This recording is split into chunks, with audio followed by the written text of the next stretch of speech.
loving yourself. Self-love comes from within. Self-love has to happen when we feel like we're worthy of it ourselves. And I just gotta say, I see a lot of people out there who they're not comfortable being happy in public, not comfortable, they're just uncomfortable with themselves. And I want to get them to feel like, hey, they're valuable too. Once you feel valuable, you can do anything.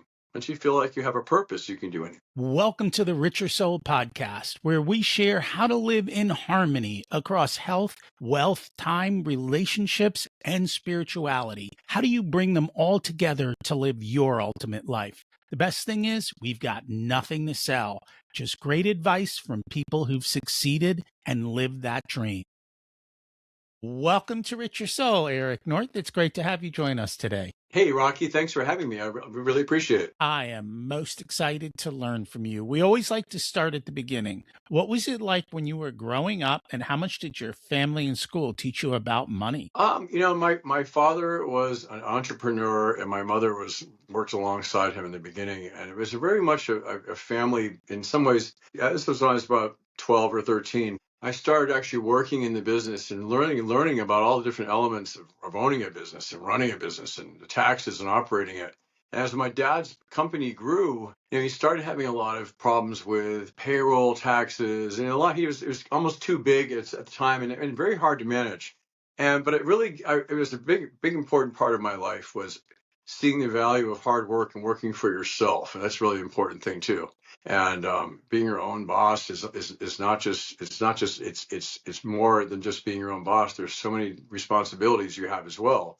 So you're kind of shifting responsibilities from having a boss to being someone who has a lot more responsibility and things to take care of. Really, You more on did. your plate. And so, did they teach you to be entrepreneurial, or? Oh yeah, that was definitely a high achiever kind of mindset. Looking for opportunities. You're always looking. My dad used to say, for maybe 10 years earlier in my life, I got into selling real estate, and people say, well, real estate can be kind of sleazy, but I thought I was a very authentic realtor, and I was actually quite popular at it. And what was really great about it is I learned so much about people and their relationship with money too. And sometimes I would be like, this couple's making $1,000 a year combined income, and they have $30,000 in the bank, things like that. And other times I'd have someone who was, I want to look at this $1.5 million house, and I'd talk to the lender, and the lender would be like, they can't even get the credit for a new car. So you have to really there's so many people who have an unhealthy relationship with money, and they think they need to show it off or they need to spend extra. And I think it's a time when you show yourself off, show who you are. It's not about the money or the car you drive. It's about being responsible and having a healthy relationship with money. Were you surprised by all of those kind of revelations as you started? Because to buy a house, you have to get a mortgage and you have to have a down payment. And so they kind of have to share their financials. Oh, you have to share everything. You have to go through underwriting with the bank. Yeah. Usually, but that's the lender. That's not so much me formerly as a realtor, but you get to know pretty fine details about people's lives. They have to trust you. And that's the one thing you really have to, I think is important to build in any monetary relationship, is a feeling of trust with someone that you're working with too. No, that is very, very true. So did you just follow the entrepreneurial track then? Actually, once I got into college, I went to the business school route and I started looking for a job in New York City. I got a job up there, started working there. I wasn't really happy working in New York City at that age. I was more like, it wasn't quite the right mix for me. I went back to Virginia and started a career in government contracting, which I worked for defense contractors for about 12, 15 years. But it wasn't really fulfilling work. It was easy to move up the ladder and be wanted and needed, but it was also not fulfilling. It was very grindy kind of work. There were sometimes we had to work.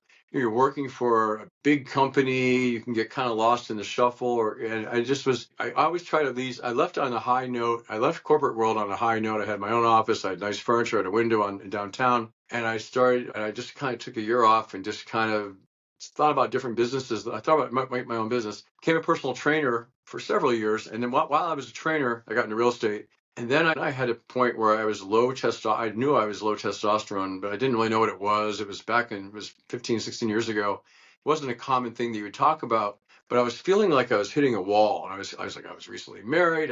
Used to be a trainer. I was really good at my job, but I was starting to come home from work and just feeling like I had to sit for 2 hours, which is not normal for me. Okay. So then I started doing I didn't know what to do, but a friend of mine called me. I have a lot of long-term friends. I lived in this town for a long time. a friend called and said, "Hey, I'm going to this clinic in Florida and they do legal testosterone." And I didn't know what steroids were really, because they don't have to do any of this bad stuff. If you want to stay, he knew I was in shape. He said, "You want to stay in good shape, give these guys a call." I started doing therapy. It sort of changed my life. I get to know people pretty easily. The owner heard about me at the clinic and wanted to talk to me about working with him and opening a place up here. And that's how it all started. Then all of a sudden my entrepreneurship from my childhood kicked in.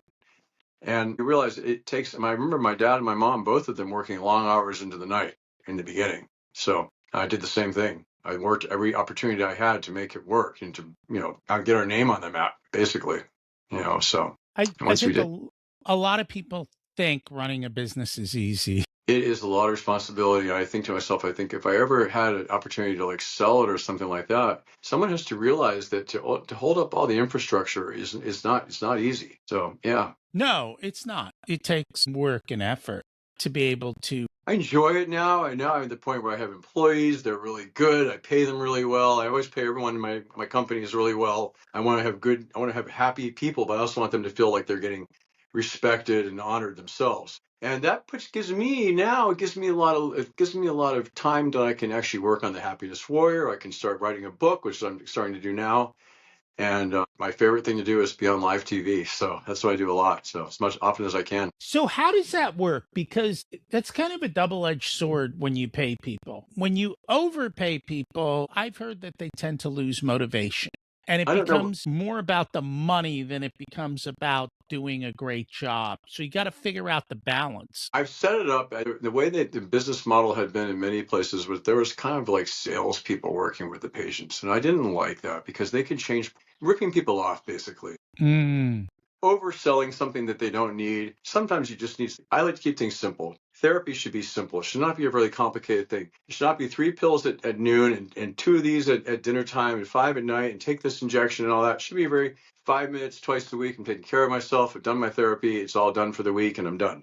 And you're moving on. You're feeling good every day. And so I decided that I would just pay what I thought that I wanted to take away from my own life. Okay. So when I pay someone well, I'm giving them responsibility and they're doing the job. So overpaying would be something like having a salesperson who was changing the prices and gouging the customer, the patients and stuff like that. It's not something I really think of. Plus nowadays, I used to have another business as well. And even the minimum wage now is almost $20 an hour. So you're paying, salaries cost a lot. Humans cost a lot. Having employees is sometimes, I used to say, it's the best thing I ever did and the worst thing I ever did. Okay. So It is. It's not easy yeah, to manage expectations it's not and how people. people behave and what their expectations are. Right. So it's a balance throughout It all of that. is. It is. So you spent a lot of time in the longevity space. Mm-hmm. About 15 years. What have you noticed that has changed? Because it's really ramping up in the last few years as far as the science and the. Oh, yeah.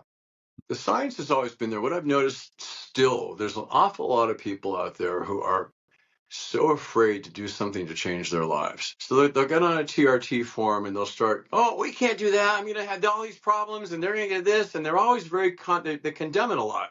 And I think it's mostly just fear. Most of the problems in this world are created by fear anyway. So what I've noticed since when I started the clinic was when I very first started, it was 2011, and it was the first clinic in the DC area. It was the first dedicated longevity wellness clinic. And I'd go to the gym. I was strong, bigger. I was younger, bigger, strong. I was also I was competing in men's physique competitions too. So people would see me and they'd say, "This guy knows what he's doing." And then they asked me what I do for a living. And sometimes they were so afraid they would just walk away while I'm talking. Walk away. And now what I see is a lot more acceptance of this, that people understand what it is. When you start a business, sometimes you have to do something that's groundbreaking rather than something that's traditionally already accepted. You have to take a risk. And that's what I did when I started Performance Rejuvenation Center. I took a big risk back then. There was a lot of negativity about it. And now there's a lot of positive stuff. There's still a lot of misinformation. And that's what we're always fighting, misinformation. Mostly online forums of people that are not qualified to be giving advice to other people. That's what I see. It's a joke. So, But that's where people go for advice. well, they do, but they're not getting good advice. They're getting fear advice. They're getting fear-filled advice. They're not getting mostly good advice. And when someone starts to me, "Well, I heard this on a podcast," well, I'm always kind of like, okay, here's the reality. Okay, you're not getting any good information on most, and not like a Joe Rogan podcast. I'm like, the guy doesn't know what he's talking about. It's just blabbing. So demystifying some of the things that people make more mysterious is another thing too. No, that makes a lot of sense. Why do you think people are so fearful though, like that? Change is growth, and sometimes growth is a big step for some people. I grew when I started doing therapy. I grew tremendously from doing therapy. But the scope of what I was able to accomplish increased. So it's a responsibility too to take better care of yourself. It is. We don't seem to be doing it well. No, we're not. That's why I kind of got this hybrid kind of life where I'm an entrepreneur. I'm doing my clinic and I'm very passionate about it. But the other thing I'm very passionate about is helping all of us, not pointing anyone out. I don't try to point fingers. All of us can improve how we feel about ourselves, how we talk about ourselves, our relationship with money, our relationship with how we use our money, how we use our time, or how we not just work all the time, but how we love and relax and have our people that we care about around us too. So how do you help people with that? I listen. People love telling me everything that's going on in their lives, and I'm always when you're around me and anywhere in public, anywhere where I go, everyone wants to come talk to me. They're smiling at me. They want to hear something good out of me. I don't know why it is. It's just like it's something that's expected. And I think to myself, I like, believe it or not, this crazy humans we live with all around us, but I really like feeling people's energy and getting them to trust me and listening to me, and also listening to themselves, hearing their own voices for a change too. A lot of people are very afraid to speak up. They're marginalized. They don't think they have a right to talk or share their ideas. And I like to have people, it's the free zone to share your ideas with me and share your good stuff too, always. Why do you think they're afraid to share? Because how many times do you hear people say, "Oh, I'm going to go do this"? You can't do that. Why do you want to do yoga? Why do you want to eat that way? Why don't you eat like Popeyes like everybody else does? All those things are people who are trying to tear you down. When you try to improve yourself, you often get people try to tear you down or try to bring you back into where they're Well, yes, they want to hold you where they are, where because they if are. you Yeah. start getting ahead, then they have to do So something my with their thing is, life. if I feel like I'm ahead, I want to bring you with me. I don't want to keep you down there. I don't want to be superior to anyone. I never want to have that kind of personality. So for me, I'm really just over these gurus and big guys that are all talking, motivational people. The gurus are coming down these days. People are tired of that. They want to hear someone who wants them to all be, bring us all up to different higher level together. So be No, that's authentic very about it. no, that's very, very true. So talk to us about the happiness warrior. What is that all about? Well, it was something I was with one of my best friends on a trip years ago, and he was everywhere he went, he goes, everyone treats you like you're a celebrity everywhere you go. Everyone wants to talk to you. They come out of their shops to say hi and smile. And he says, he knew I had my business and that was a big thing, but he said, you are meant to be out there as a motivational figure for people. That's your calling. That's what you're supposed to do, because you attract that kind of energy and you give out so much more energy. This is what you're going to do. So I was talking to a friend of mine in New York, and I said to her, I said, and she said, I really want you to be on TV. She's someone who she wanted me to start hosting on TV. So she was getting me all set up. COVID happened, 2020, everything stopped. Everybody in New York cleared out.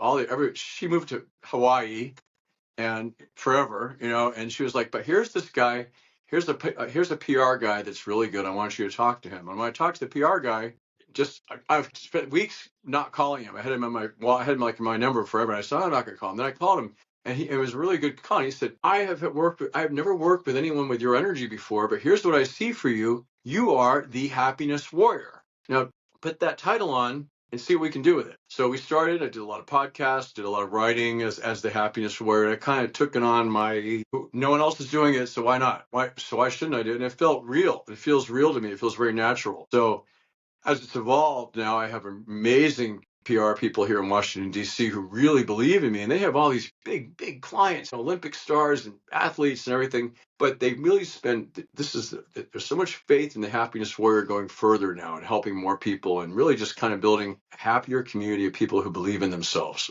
basically. So how do you do that? Talk and write and communicate and for me, it's just not just the same as breathing. No, I know for you, but how do the People listen when you feel someone's energy and you can develop that so that they can start feeling it for themselves without having someone tell them what to do. That to me I look for people that have similar energy levels to me, and I think now we're like a web. People that can lift others up. And you can create happiness warriors. That's my goal, is to create happiness warriors besides me. So what is that? I'm still trying to wrap my head around what that looks like and how people will change or how it brings Well, they about won't change in change people. unless they want to change. Most people want to change, right? Most people want to change. They have things their lives. They want to change their lives. They have dreams. But they don't do anything. Well, then they can listen to me, and I can help them get there. Okay, if you listen to me, you're going to go far. Well, and that's what I'm trying to understand. What is it that they get and how does it reach them? They get to realize that they deserve to be happy. A lot of people don't feel like they have permission to be happy.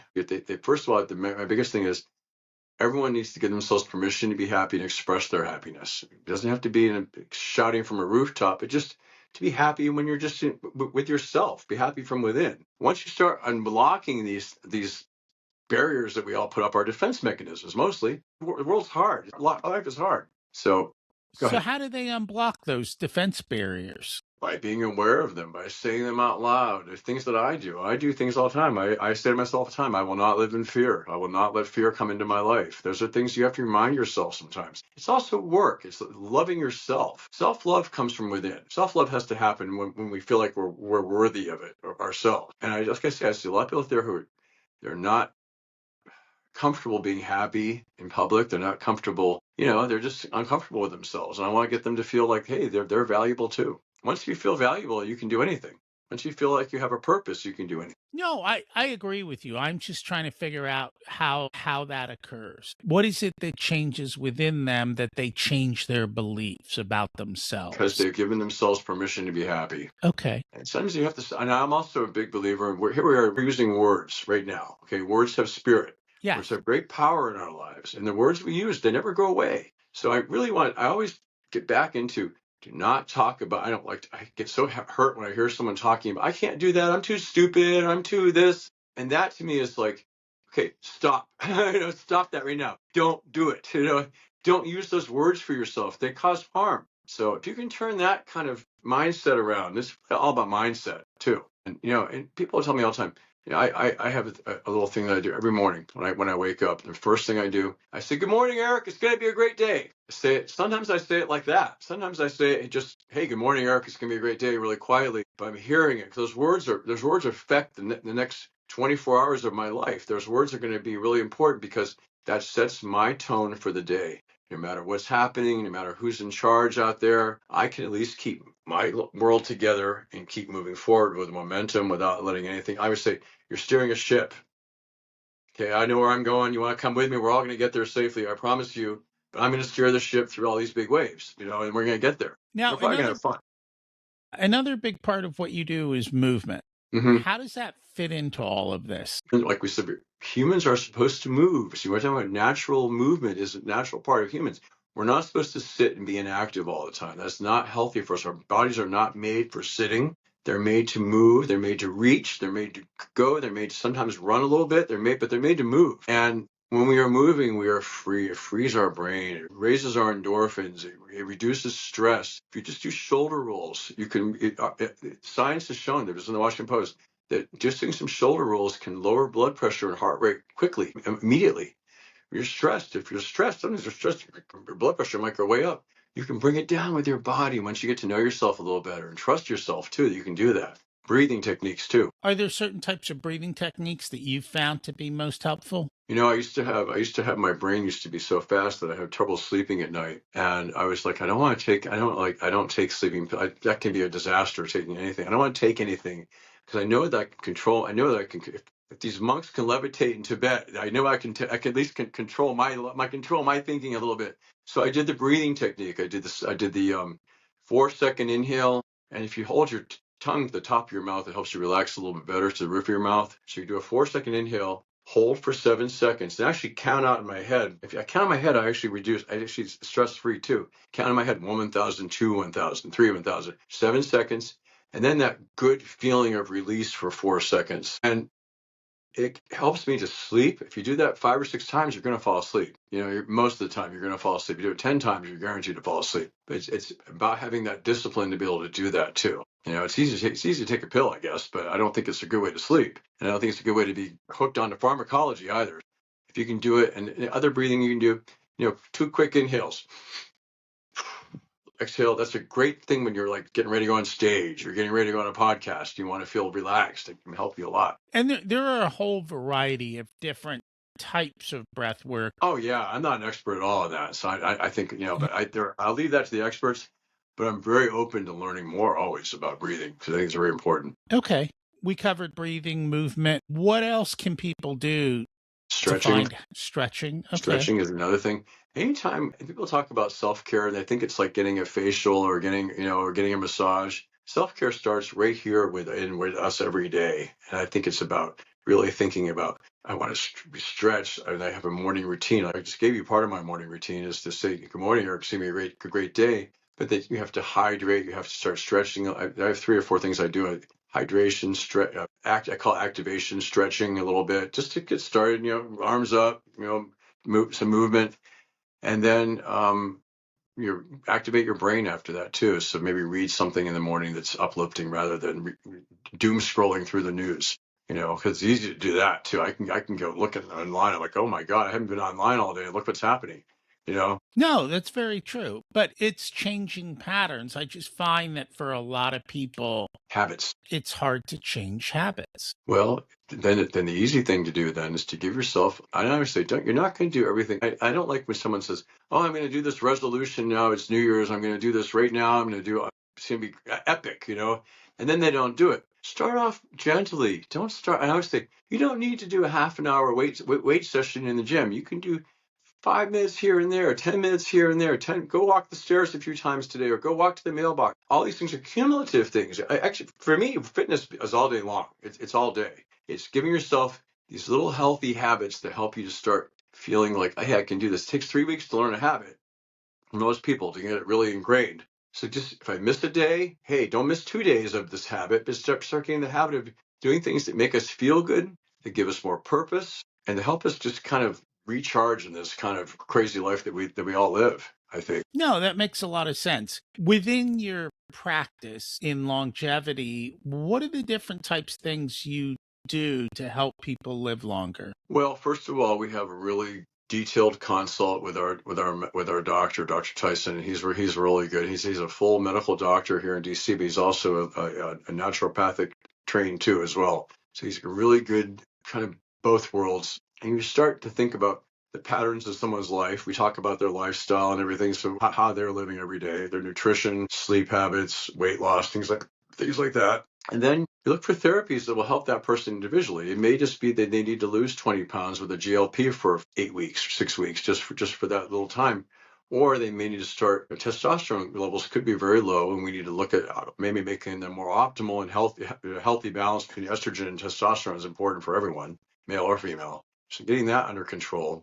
There's different ways to do that nowadays. It's not all one way. It's not all injections. There's pills and capsules and creams and stuff like that. And then also we look at the benefits of growth hormone producing peptides, which are healing, BPC 157 for healing that really does heal things very quickly. If you have a tear or an injury, you can sometimes avoid surgery. We have growth hormone producing peptides that also help us. They turn on your pituitary gland on permanently too. They don't just go backwards once you stop. The more you do, the more you're going to get a youthful growth hormone produced by your body naturally. So we're producing natural growth hormone, which is healing, it's protective, it's good for your immune system, it's good for healthy bones and stronger, more collagen, things like that. So you're getting all these youthful effects, and sometimes it's really important because we don't have any energy, and you want to help people get their energy back up too. That's mostly what I get. Sort of stressed out high achievers, or people who are really into taking care of themselves on a higher level. No, that makes a lot of sense. Are you doing a lot of blood tests and other We types do of all of that testing? stuff. It's a full medical practice, so we have, yeah. What do you usually find? Like,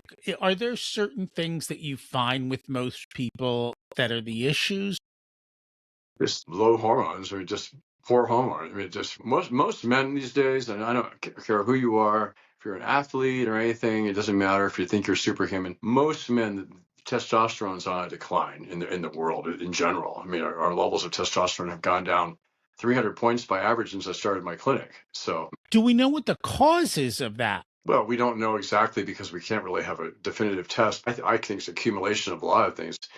All these things that we breathe and Febreze and all these things that we put in the air and smell and drink and eat and stuff that's disruptive to our hormone system. So, 50 years ago, people had much different hormone profiles than they do now, or 100 years ago too. So Is it because we moved more and lived more I and think the it's because food was cleaner, or well, I'd say the word cleaner. We're polluting ourselves with petrochemicals every day.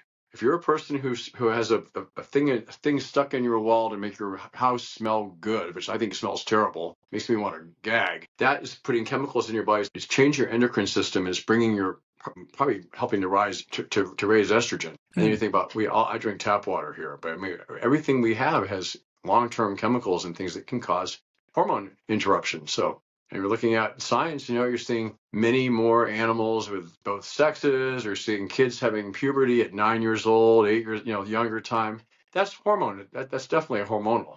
Environmental, I think it's a lot of environmental. And we can't really get away from, there's pollution everywhere in this world to some extent, right? So where are we going? How we protect ourselves? We can go to a clinic like mine and we can get at least some kind of way to kind of turn that around.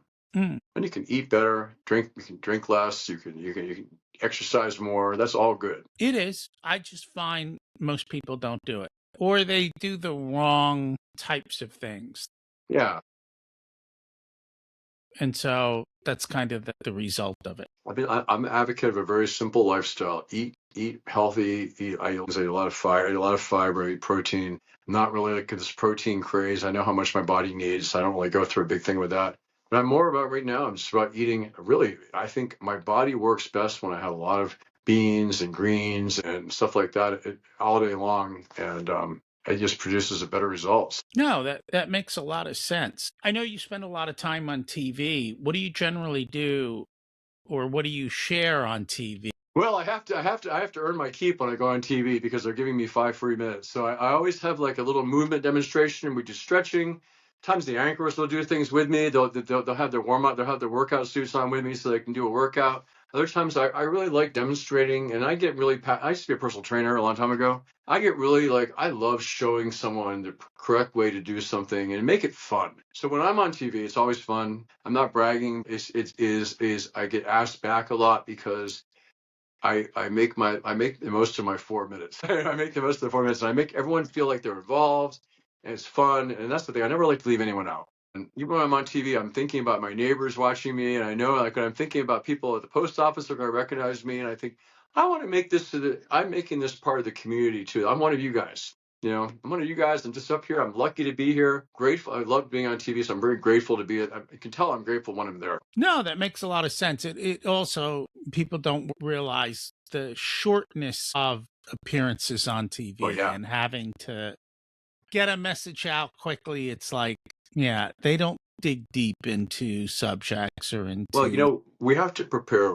Everything is best if you prepare for it ahead of time a little bit too. I can wing it. I was just on a show today. I didn't really have any pre-plan for an hour. We just talked about current events, and that was a lot of fun because I had a really fun group to work with, and we just kind of bounced things back on each other. It was great. We had a lot of laughs. Other times I'm very I've been practicing what I'm going to do. I've been practicing what I'm going to speak for a few days, and I'm just ready to go when I get on. But I realized that it has to be impactful. It has to make an impact on people. So I leave them all smiling and happy, and then people are happy to see me. And the next day they're like, "Hey, I really needed to hear that. I really needed to hear what you said."